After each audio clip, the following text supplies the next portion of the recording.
Hello everyone, today I'll show you how to delete a character in SpiritVale.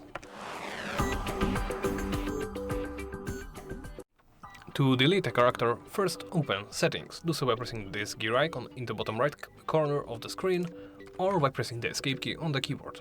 Then hit Logout. After logging out, select the character you wish to delete. Then hit Delete Character. Next you need to enter the character name to delete the character.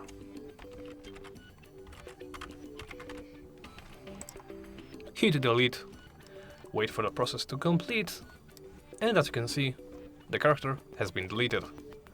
Now I can select one or the first or the second character, I don't know, let's play as the goblin.